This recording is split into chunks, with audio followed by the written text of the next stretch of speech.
Un jabón es primero ciencia y luego arte. Hola, mi nombre es José Miguel Garza. Y yo soy Mariana Mione. Juntos fundamos Maramoli, una empresa de cosmética centrada en productos naturales, veganos y libres de tóxicos. Nuestra misión es hacer jabones de la mejor calidad sin sacrificar la estética.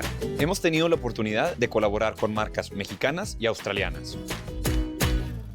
Para nosotros lo más importante es elaborar productos que sean respetuosos con el medio ambiente y que a su vez ofrezcan las mejores propiedades para la piel.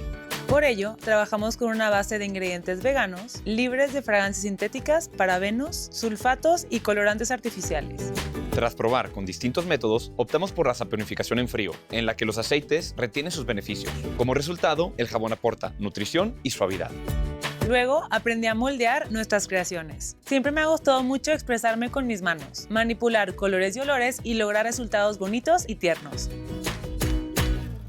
En este curso de doméstica aprenderás a crear tus propios jabones con recetas únicas y un estilo personal. Como proyecto final, utilizarás la saponificación en frío para elaborar 2 piezas artesanales. Para comenzar, haremos un breve recorrido a través de la historia del jabón y conoceremos los ingredientes principales, como son los ácidos grasos y aditivos, que nos ayudan a lograr texturas, olores, colores y beneficios. Después mostraremos los utensilios y las medidas de seguridad para el proceso y bocetaremos las ideas para el diseño de jabones. Ahora sí, haremos nuestra propia receta y primera barra artesanal. La cortaremos, veremos el proceso de solidificación y algunos consejos para almacenarla. Finalmente, echaremos un vistazo a otras técnicas para agregar aromas y un divertido toque a tu jabón. Al terminar las lecciones tendrás el conocimiento para hacer cosmética natural que cuide la piel y el medio ambiente. Para tomar el curso hay que tener en cuenta las medidas de seguridad para manejar ingredientes como la sosa cáustica.